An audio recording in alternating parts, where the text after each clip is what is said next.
సత్యమూర్తి అయితే ప్రదక్షిణలు చేస్తూ ఉంటాడు. ఇక సత్యమూర్తినైతే రౌడీలు ఫాలో అవుతూ ఉంటారు. ఇక సత్యమూర్తి అది తెలియకుండా ప్రదక్షిణలు చేస్తూ దేవ కోసమైతే పూజలు చేస్తూ ఉంటాడు. అదే టైంలో మిథున వాళ్ళ ఇంటికి వచ్చి దేవ శత్రువులు ఎవరో సత్యమూర్తిని చంపాలని చూస్తున్నారు. మీ మామగారిని చంపాలని చూస్తున్నారు అని చెప్పేసి అయితే అనేసరికి శారద, మిథున వాళ్ళైతే షాక్ అవుతూ ఉంటారు.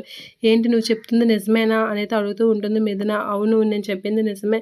దేవని చంపడానికి దేవ శత్రువులు అయితే ట్రై చేస్తూ ఉన్నారు అని తెలిసేసరికి మిథున వాళ్ళు షాక్ అవుతూ ఉంటారు. ఇక సత్యమూర్తి అయితే పూజ చేస్తూ ఉంటారు.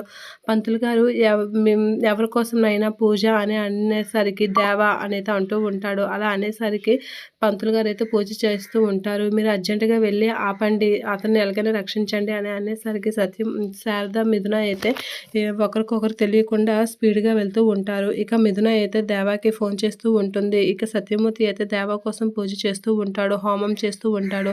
మిథున దేవాకి ఫోన్ చేసి మీ నాన్నని ఎవరో నీ శత్రువులు చంపబోతున్నారట, ఎవరో వచ్చి చెప్పారు, అర్జెంటుగా వెళ్ళు, మేము అక్కడికే వెళ్తున్నాను అని అయితే మిథున ఫోన్ చేస్తూ ఉంటుంది. ఇక నిన్న సత్యమూర్తి అయితే పూజకు కంప్లీట్ చేస్తూ ఉంటాడు. దేవ అయితే ఆ విషయం తెలిసి స్పీడ్గా వెళ్తూ ఉంటాడు. ఇక సత్యమూర్తి అయితే దేవ కోసం ముడుపు పడుతూ ఉంటాడు.